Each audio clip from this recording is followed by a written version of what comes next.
Hello everyone and welcome back to the Canadian Politics Explained video. And in today's video, we're going to be going over some recent developments that have taken place in the polls as of the past week. So, my first few videos were something like this, as I went over how the different parties were faring at the time, and what they needed to do in order to secure or form a government or a majority government. Or just gain seats. So I'm going to be doing something like that again today. I'm just going to be going over the poll tracker and what has been going on recently and what the different parties need to do and their recent strategies of gaining support across the country. So, as you can see, this was updated on May the 4th, which was a few days ago now. But the Liberal Party did lose a little bit of support here. As you can see, only 0.2% was lost. The Conservatives gained 0.1%, NDP lost 0.1%, the Greens gained 0.1%, the Bloc lost 0.2%, and other parties gained 4%. So, all of these losses and gains from the main parties were pretty negligible, so I won't be going over them too much this video, but the other party support has gone up. Now, this is most likely as a result of the third wave of COVID-19 that has been happening in most provinces in Canada. As you can see here, if I go down here, you can see that the country is currently in the midst of a third wave. Obviously, some provinces have it worse than others. For example, Quebec did not have a very strong third wave as they were able to contain it pretty early on, and now they're going back down to levels that they saw in the dip that occurred in mid-February to mid-March. So, despite this, other provinces such as Alberta have been experiencing continuing third waves. As you can see, Alberta is currently averaging about 2,100 cases per day, which is higher than any other point in the pandemic, including the second wave. So the rising case numbers here have made the government of Jason Kenney in Alberta pretty unpopular. And this just shows a trend that a lot of people are dissatisfied with the major parties right now, as a lot of people see that the Liberal vaccine rollout has been too slow and is not delivering enough vaccines, and there have been a lot of delays. So most of the blame has been put on the Liberal government for that.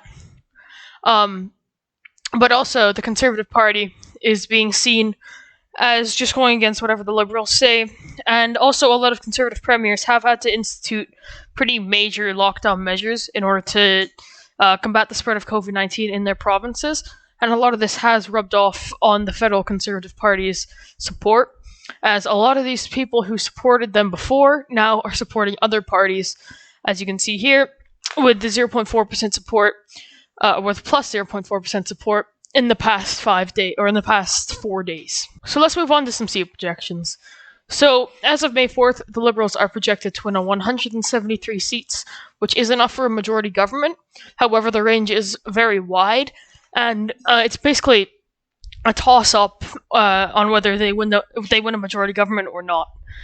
But it is virtually guaranteed that they will form a government, or they would form a government if an election was held today, as the Conservatives only have an 8% chance of winning the most seats.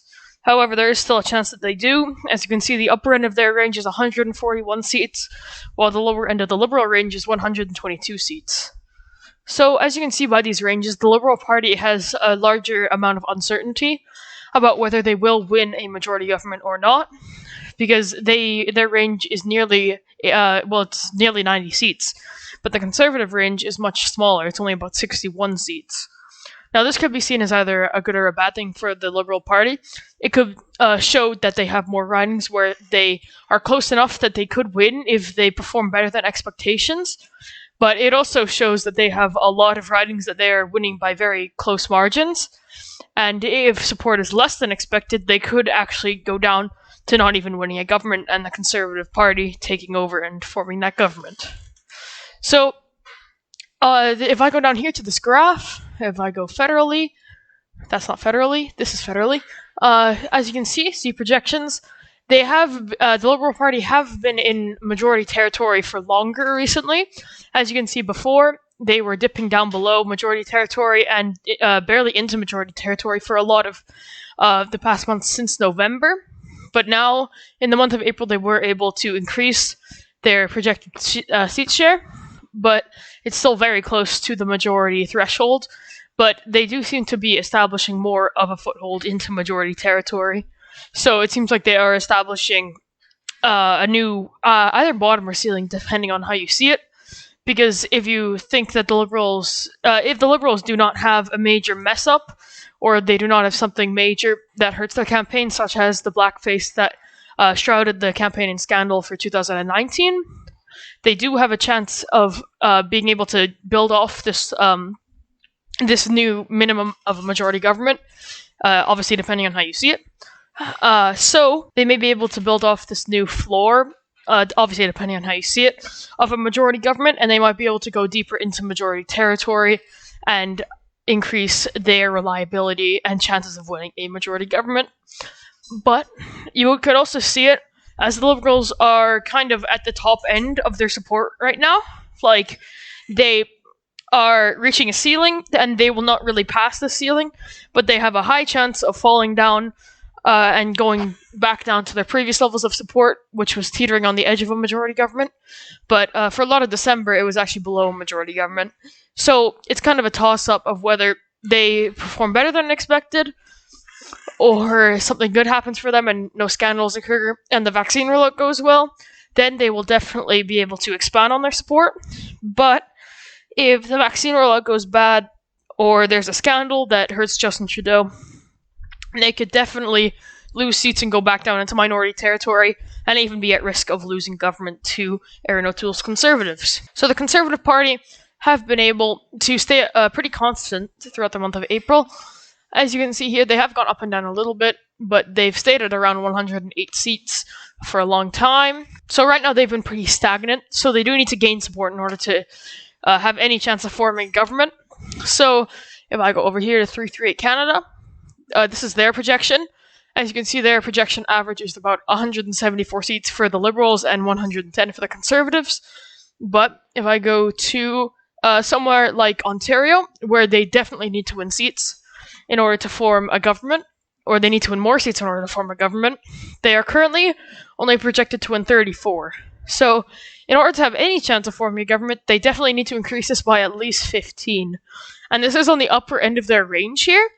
And that's definitely why the Canada poll tracker here has their maximum at 141, because if they are able to perform well in Ontario and go to the upper end of this range, which is about 47 to 49 seats, this would definitely put them in a good spot to win a government in the next election. So if I go to the list of electoral districts, they do have quite a few Liberal seats that are either toss-ups, leaning, or likely, which can be flipped because individual ridings often flip more than provinces do as a whole, because provinces may shift like 2%, and that would be considered a lot, but ridings can flip very fast and go like 10% in one direction and then go back in the matter of weeks. So if I go here, here's one Liberal toss-up. And these are the type of seats that the Conservative Party need to win. They need to win seats that they do not currently hold, but they have a good chance of winning. So if they are able to perform above expectations in Ontario, they will be able to take a lot of these seats and be able to topple the Liberal government, because their main base of support is Ontario and the GTA specifically. Because the Greater Toronto Area is very important for Canadian elections, as it has some of the most seats in the country, and the Liberals have been able to perform well there in recent years. And I will be doing a video on the importance of the Greater Toronto Area soon, but just know that it is the most important area in the country for the major parties to win seats in order to form a government. So this all leads down to the fact that if the Conservative Party does not perform well in Ontario, they have a very slim chance of winning a majority government, or just a government at all. Because if I go here to Alberta or anywhere else in Western Canada, they seem to have kind of hit a ceiling here. As you can see, they have not gone above 30 seats in quite a long time here. This is in 6 months. If I go since the 2019 election, the last time they were above 30 seats, obviously COVID-19 had an impact here, so we won't pay too much attention to this. But the last time they went above 30 seats was back in April, actually, when they were projected to win 31 seats, but then it dipped down to only being projected to win 30 seats, and it has been staying around there for quite a long time since then. And now, right now, if I go here, just to the very end, they are the Conservative Party are projected to win 29 seats, the Liberals 3, and the NDP 2. The NDP winning those 2 seats is the more volatile one. As you can see, it has been going up and down recently, as they do have one safe seat in Alberta, the NDP does, but they may be able to win a second one, and this is basically what the projection is for them right now, as they're either going to win 1 or 2 seats here. And so, this shows that the Conservative Party do not have much to gain here, and it's the same deal in the prairies. As you can see, they have had a few spikes, but they haven't really gone above 20 seats in a very long time. If I go back to Quebec, the same deal here. They've stayed very consistent here at 10 seats, and as you can see, their margin of error is very small, showing that even if they perform above expectations, that they probably will only win 12 seats at the max here. Atlantic Canada, they do have more of a margin of error considering the size of Atlantic Canada, but they also do not have many opportunities to gain support here. As you can see, their highest peak was 7, but this was only for like 1 day in February, and their highest peak since then was, this was the February actually, after the election took place, but now their highest peaks have been about 5 seats, and now they are sitting at about 3 seats with a chance to win more. As you can see, they have a, floor of 3 seats, because as you can see, the margin of error never dips below 3. So they have 3 safe seats, and they might be able to gain about 2 or 3 seats here, but this will not be enough to form a government without Ontario. So that's all I have for you in today's video. Thank you for watching, and I'll see you all later.